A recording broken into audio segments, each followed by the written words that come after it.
Good morning, children. So, today let us read the very first chapter of civics, which is the Union Legislature. And before going into this Union Legislature, so let us understand from where these structures have been created. So, the Constitution has given provisions to form three fundamental organs for the government to function, which are nothing but the legislature, the executive, and the judiciary.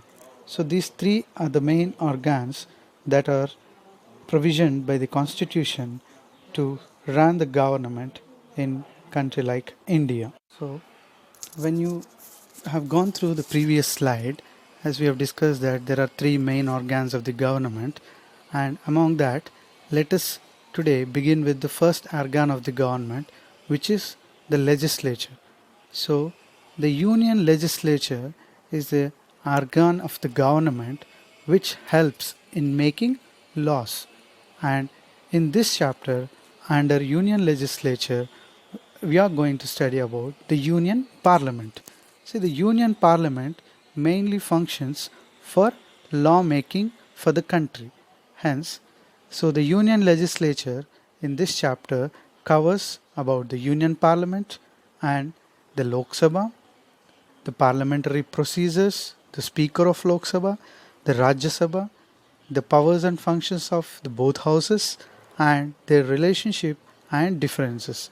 So, the Union Legislature includes the Union Parliament, where we are going to study, all these things like Lok Sabha, parliamentary procedures, the Speaker, Rajya Sabha, and all. And as you can see in the picture, that is our it is the building where the lawmaking process happens for the country. So the union legislature includes the parliament where both Lok Sabha and Rajya Sabha are present in that same building which you are seeing in the slide. So as we have discussed earlier that the Indian legislature works in the form of Indian parliament. So let us see, is this legislature or lawmaking organ, are there any categories in it, or what kind of categories are there, and what do you think, what kind of system did India might have adapted? So let us see in this slide about that information. So the legislature is generally classified as the bicameral legislature and unicameral legislature. See, the words itself clearly tells us that bi means two and uni means single. So here the word cameral is nothing but the chambers or the house. So any country which has having two houses is called bicameral legislature. A perfect example for that is in India, and unicameral. So unicameral legislative countries shall have only one house, and example United Kingdom. So these are the two categories of legislature which are there, and among these two kinds of legislature, India has adopted bicameral system of legislature. So let us see why India has adopted this bicameral legislature, and why do you think our constitutional makers have incorporated this kind of legislation in our constitution. The picture which you are seeing in this slide is the overview of the parliament building, where we have our both houses of legislature, namely Rajya Sabha, which is nothing but the Council of States, and Lok Sabha, which is the House of People. As in our parliamentary system, we have these two houses. We call our legislature as bicameral legislature, or our parliament as bicameral parliament. So there are definitely some reasons why India has adopted this bicameral legislature.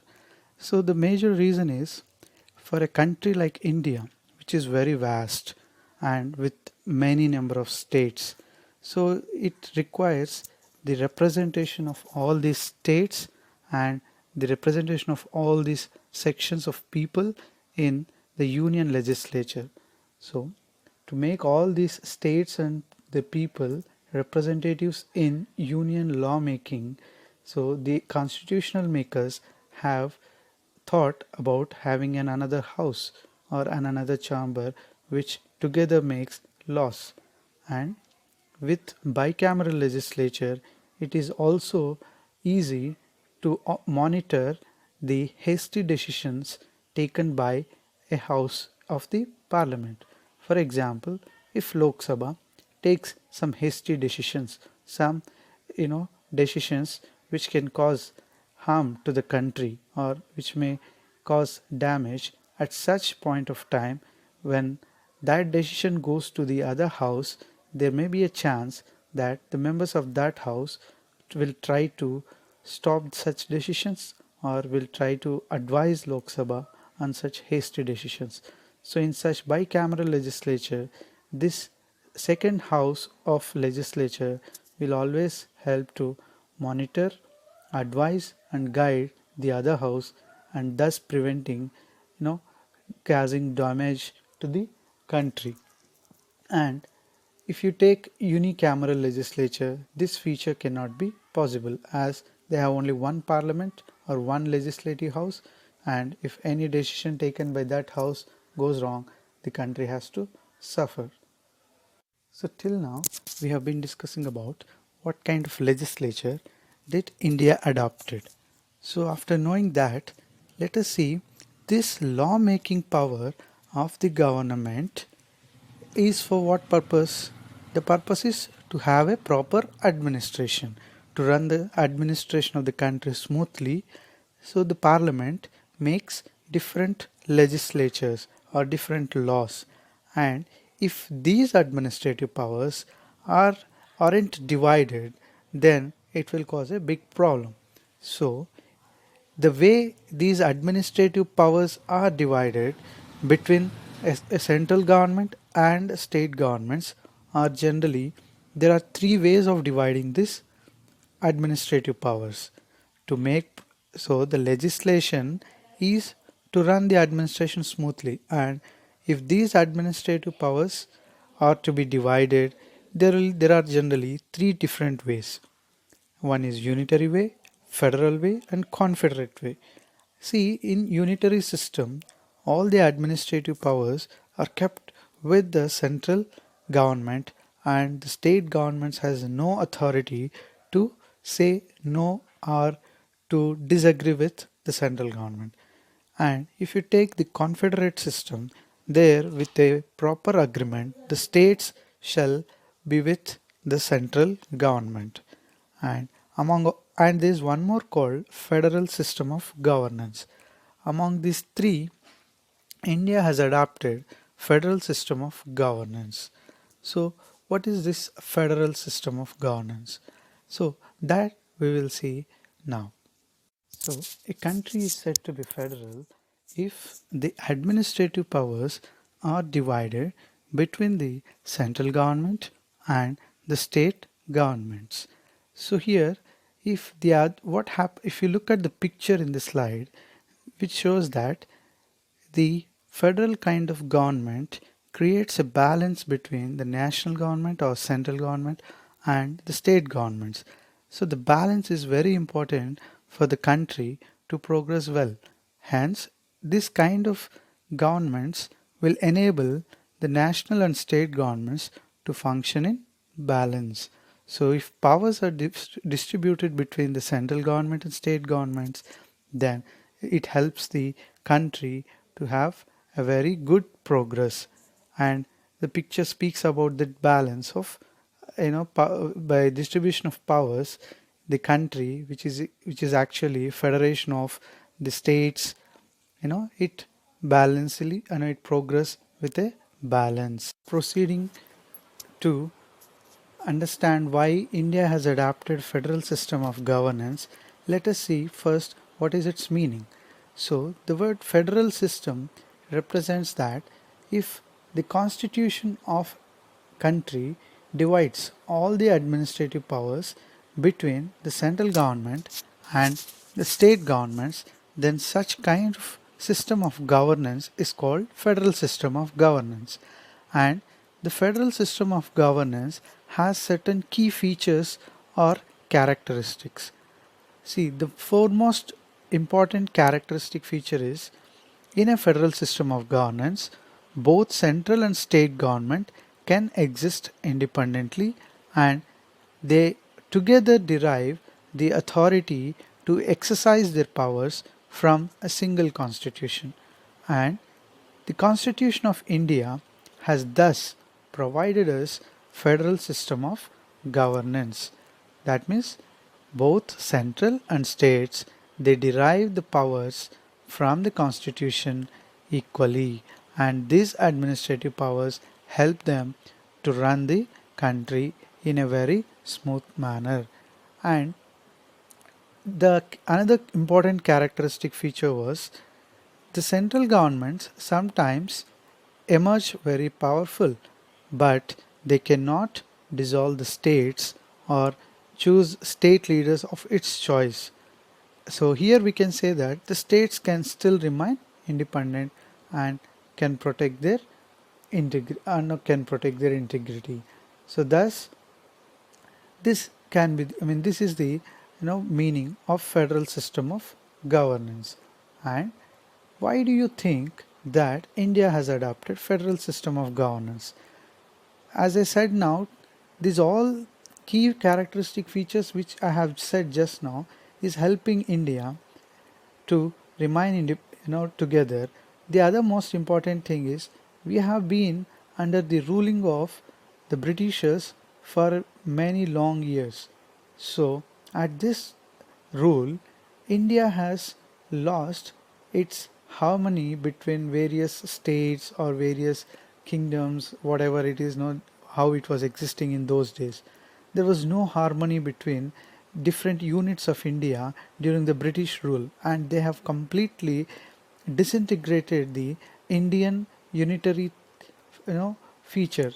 And the constitutional makers thought as federalism is talking about the distribution of powers and making this both central and state to remain independent, this would be a good chance for the country to remain together. Hence, the constitutional makers or India has adopted federal system of governance. So this particular slide again begins with the federal meaning and what kind of what is federal government. So which as we have discussed the administrative powers and its division. So along with that, the picture in this slide says like the states and nation, the central government should exist together.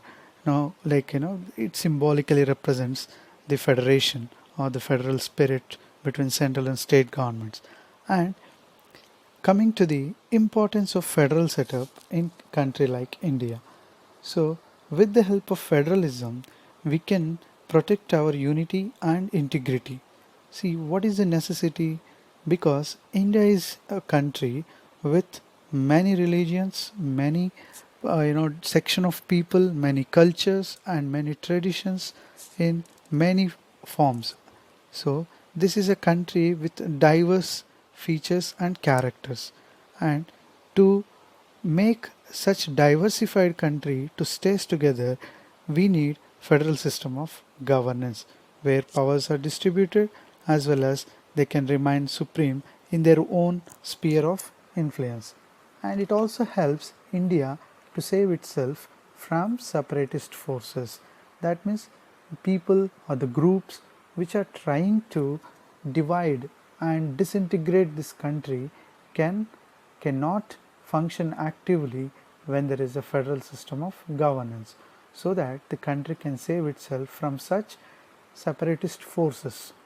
And in a federal system, usually the judiciary, that means which which safeguards the powers, generally the Supreme Court stands at the head of the judiciary and safeguards the distribution of powers.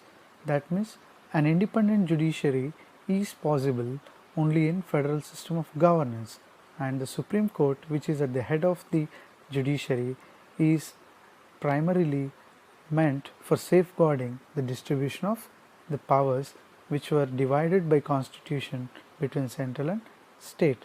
So this is possible only in federal system of governance. Hence it becomes a very important point for federal system of India. After the non-federal character, flexibility of the constitution, where the central government emerged powerful by changing the provisions of the constitution. Later, let us discuss about the single citizenship. So, Indian constitution provides only single citizenship, unlike America, where a citizen from their state will have a separate citizenship and they altogether represent United States citizenship. Whereas in India, you cannot have such dual citizenship. Any member from any state can be altogether called only as Indian. So, all the people of various states and union territories, they all belong to only one country and they'll have only one citizenship. And coming to the next point, the inequality of representation in Rajya Sabha. See, the Rajya Sabha, as we have discussed, that it is another second legislative body in our bicameral legislature. It gets its representatives by indirect election from states. So let us see this indirect election and other things in our later slides. But to Rajya Sabha, the states will send its members, and these members are not equally sent from every state, because the criteria for sending members to Rajya Sabha is the number of seats allotted to each and every state depends on the population of the state. That means if a state has a larger population, they can send more number of Rajya Sabha members. So this inequality, this unequal representation in Rajya Sabha, it reveals that this representation is a non-federal character, or this Rajya Sabha strongly supports or it departs from the federal principle and it holds a unitary principle there. So it upholds unitary or it becomes a non-federal character. And also president also nominates 12 members to Rajya Sabha. That means without any federalistic nature, the president can directly nominate somebody who is good at a particular field. He can directly nominate 12 members to Rajya Sabha. Hence we can know that this unequal representation in Rajya Sabha, as well as sending 12 members directly by president or nominated by president to Rajya Sabha, deviates the federal nature and it strongly reveals the non-federal nature. And the union territories. The union territories were created when India was separated in 1947. There were different categories of states. Among them, certain areas could not exactly fit to the status of a state. Such were directly taken under the control of central government. Hence, they were called union territories. And these union territories are directly governed by the central government and they do not enjoy any independent powers or autonomy like the other states enjoy. Hence, existence of union territories in a country like India will resemble a non-federal character. Summing up the federal and non-federal characteristics of our constitution. So let us see this picture.